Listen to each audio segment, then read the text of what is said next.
In the late 1970s, a suburban family in West Pittston, Pennsylvania, moved into a seemingly ordinary home on Chase Street. The Smurl family, Jack, Janet, and their 2 daughters, expected a fresh start in their new house. Instead, they found themselves at the center of one of the most terrifying hauntings ever reported. The strange occurrences began subtly. Unexplained noises, such as footsteps echoing through the halls and disembodied voices, were just the beginning. It wasn't long before the disturbances escalated. Janet reported foul odors, like rotting flesh, that seemed to pervade the house, particularly in the basement. These smells would come and go, leaving an acrid stench behind. Then came the physical manifestations. The family experienced violent, unseen forces, objects flying across rooms, doors slamming shut, and beds shaking violently. At one point, Janet was even physically attacked. She claimed to have been pushed and slapped by an unseen entity. The Smurls turned to the local Catholic Church for help. They sought the assistance of Ed and Lorraine Warren, renowned paranormal investigators who had previously dealt with high-profile cases, including the Amityville Horror. The Warrens conducted a series of investigations and were convinced that the Smurl house was plagued by a powerful and malevolent entity. The Warrens described the presence in the house as something deeply sinister. They believed it wasn't just a haunting but a demonic presence, feeding off the fear and anguish of the family. They conducted several exorcisms, which brought temporary relief but never fully eradicated the malevolent force. One of the most chilling aspects of the Smurl case was the phenomenon of demonic oppression that the Warrens documented. According to their reports, the entity seemed to manipulate electrical appliances, creating a sense of constant dread. Witnesses, including the Warrens themselves, reported feeling an overwhelming sense of fear and despair when in the house. Despite the Warrens' efforts, the Smurl family's ordeal lasted for years, leaving them emotionally and physically drained. The case garnered national attention and became the subject of books and documentaries. The Smurl house remains infamous in the annals of paranormal history, a chilling reminder of the dark possibilities that can lurk in the corners of our world. Though the Smurl family eventually moved out, the haunting left a lasting imprint. Many who hear their story still feel a shiver at the thought of what might be lurking in the shadows of an unsuspecting home. Years after the Smurl family moved out of the notorious house, the property was sold to a young couple, Lisa and Mark Peterson, who were unaware of its grim history. The Petersons, charmed by the house's vintage character, were excited about their new beginning. Little did they know that the dark presence that had terrorized the Smurls was still very much alive. The Petersons began noticing odd occurrences shortly after moving in. At first, it was small things: lights flickering, cold spots in certain rooms, and a feeling of being watched. Lisa, who had a keen interest in history, decided to delve into the house's past. She came across the Smurl family's story and was intrigued, though she dismissed it as exaggeration. One evening, Lisa was alone in the house, working late in her study. The house was eerily quiet, save for the occasional creak of the old wooden floors. As she focused on her research, she felt a sudden chill. Glancing up from her desk, she saw something that made her heart pound: a shadowy figure standing in the corner of the room. It vanished before she could react, leaving behind an intense sense of dread. The next few weeks were marked by increasingly disturbing events. Objects began to move on their own, and Lisa started having vivid nightmares about a dark, oppressive presence in the house. Mark, initially skeptical, experienced the same phenomena and began to believe that something was very wrong. One night, after a particularly unsettling day, Lisa and Mark decided to set up a series of cameras throughout the house to capture any unusual activity. They were both eager to debunk the paranormal theories, but what they captured on film was anything but ordinary. As they reviewed the footage, they were shocked to see a dark, swirling mass appear in the hallway outside their bedroom. The entity seemed to pulse with an otherworldly energy, and at times, it almost looked as though it was trying to reach out or communicate.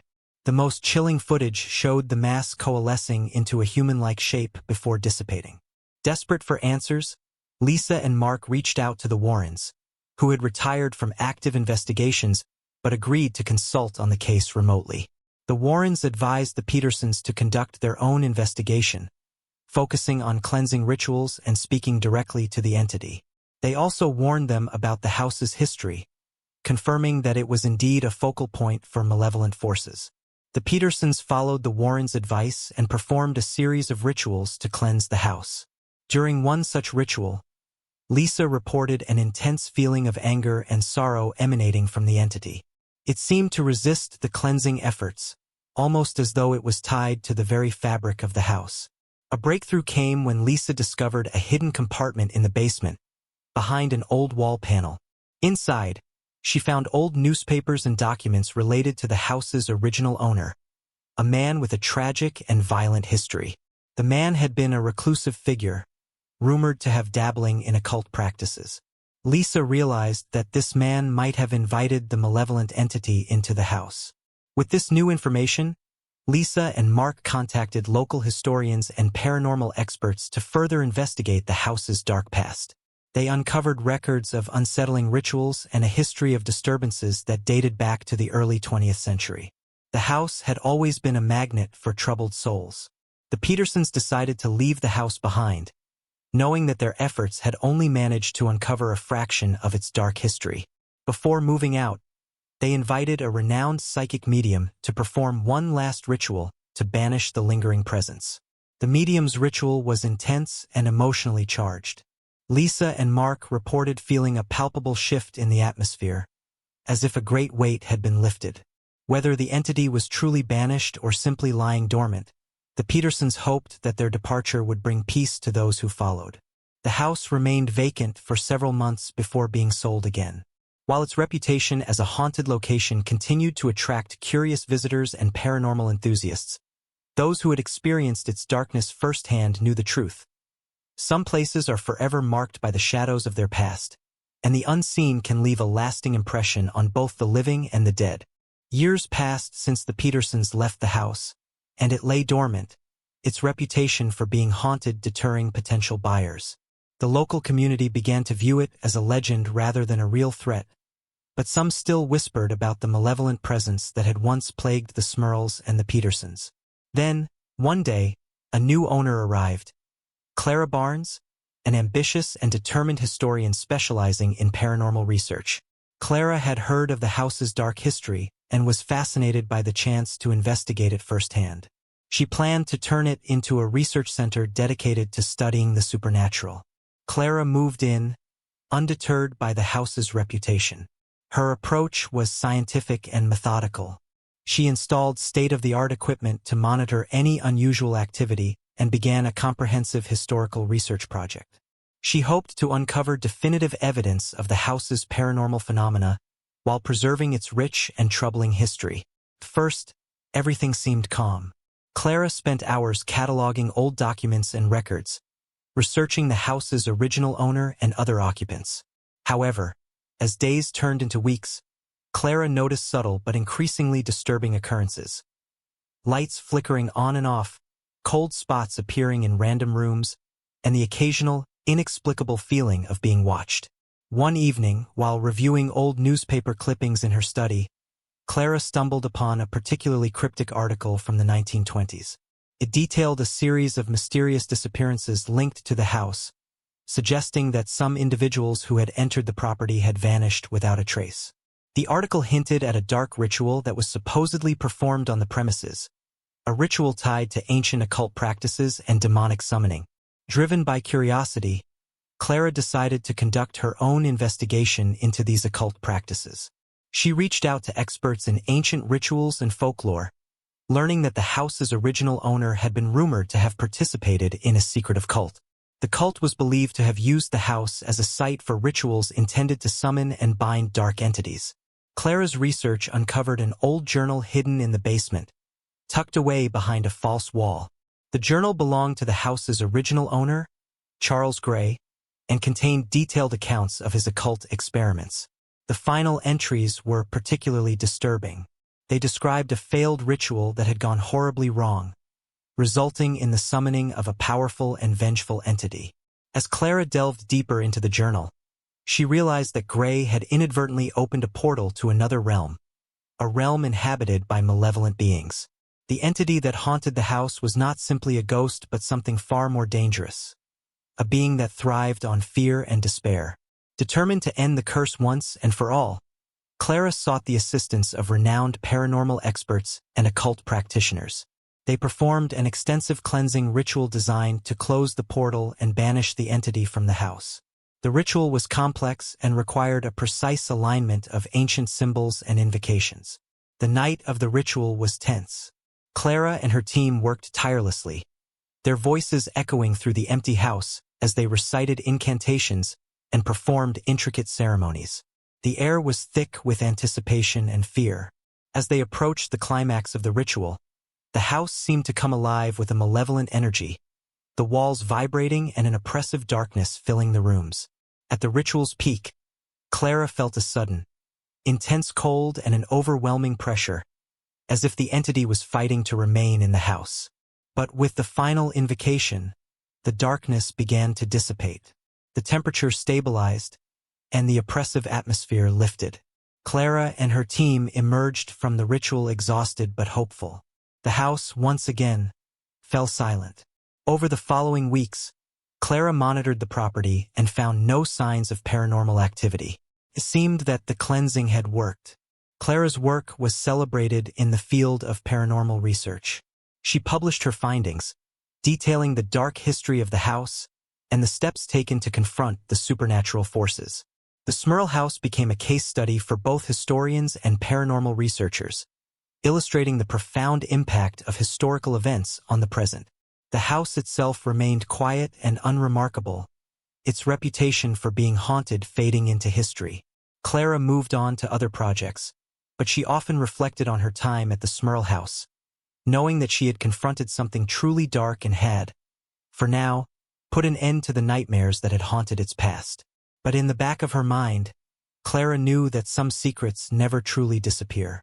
The house had been quiet for years, but as with all things that touch the supernatural, there was always a chance that the shadows might stir again. Months after Clara Barnes's successful cleansing ritual, the Smurl house was declared free of paranormal activity.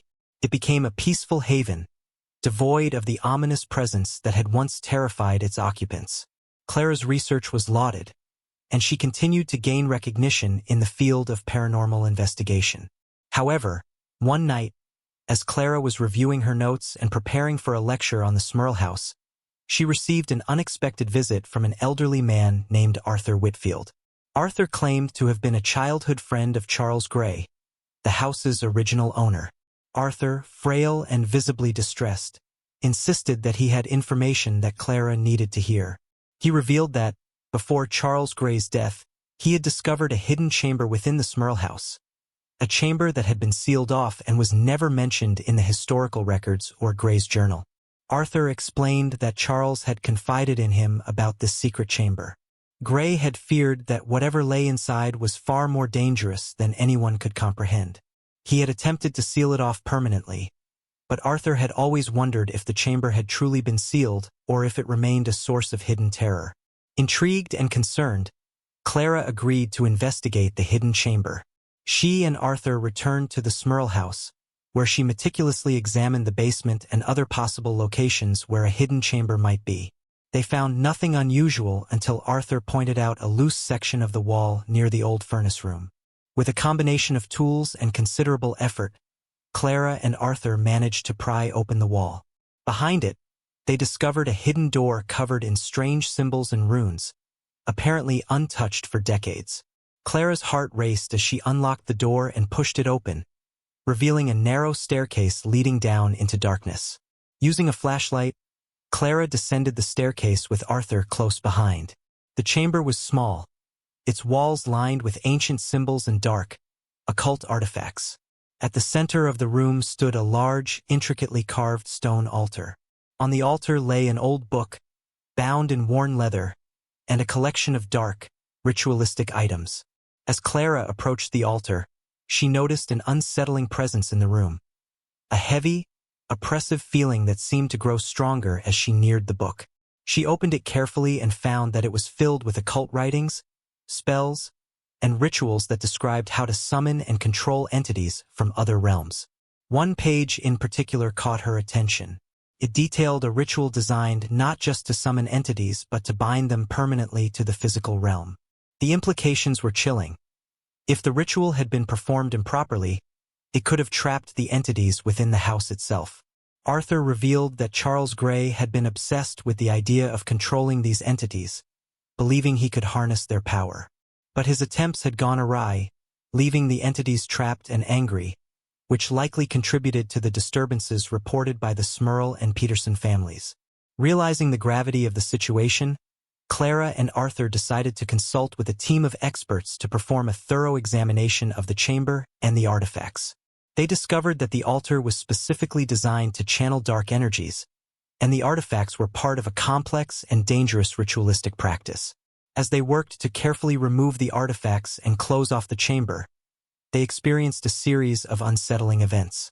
Shadows moved independently, and disembodied whispers filled the air.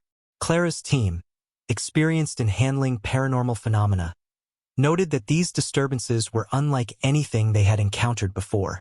Finally, with the chamber sealed once more and the artifacts removed for safe storage and study, Clara and Arthur hoped that the house would remain free from the dark forces that had plagued it.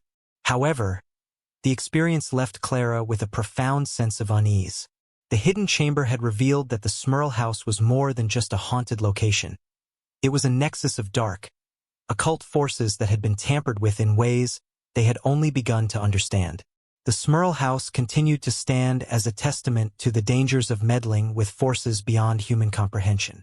Clara's research into the chamber's artifacts provided valuable insights into occult practices, but it also served as a stark reminder of the thin veil between the known and the unknown. Though the house was quiet for now, Clara remained vigilant. The shadows that once lurked in the Smurl house had been momentarily driven back, but as with all things related to the supernatural, there was always the lingering possibility that something dark and unseen might stir once again. After the chamber's secret was uncovered and the artifacts removed, Clara Barnes and Arthur Whitfield left the Smurl house, hopeful that the ancient evil had been contained. The house remained quiet, but Clara couldn't shake the feeling that something was unfinished. Months passed, and Clara's research on the occult artifacts gained widespread acclaim. Yet, Clara received a cryptic letter from an anonymous sender, postmarked from a small town near West Pittston. The letter was written in an elegant but shaky hand, and it read, "You've only uncovered a fraction of the truth.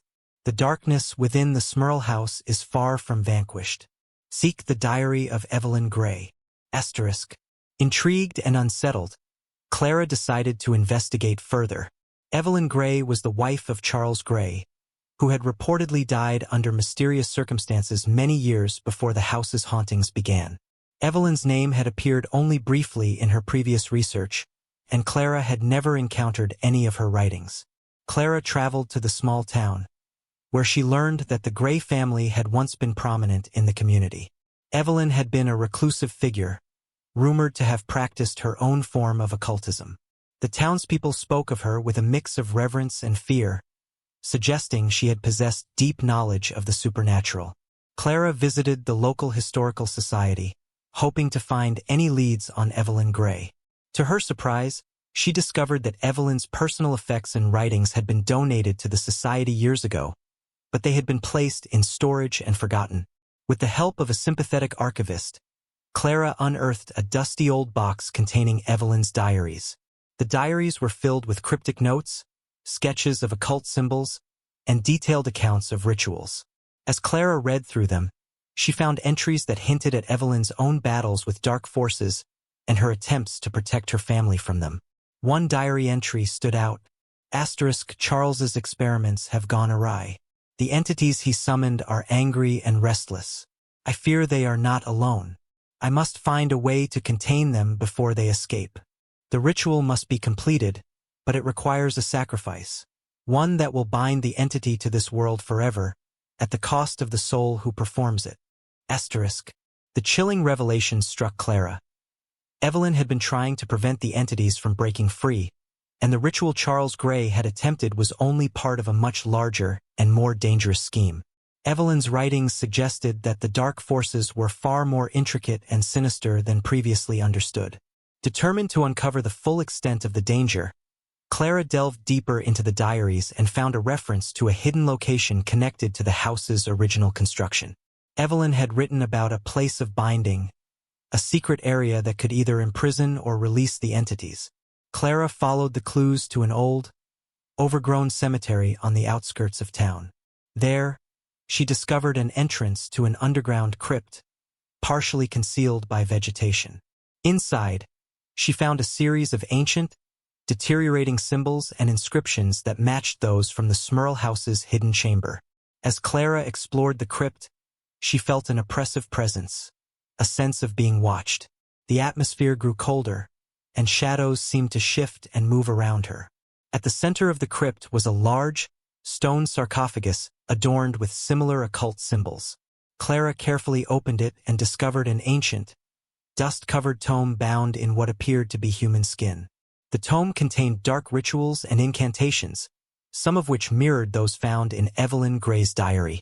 It became evident that Evelyn had not only been trying to contain the entities, but had also been involved in a complex and perilous ritual to ensure their imprisonment.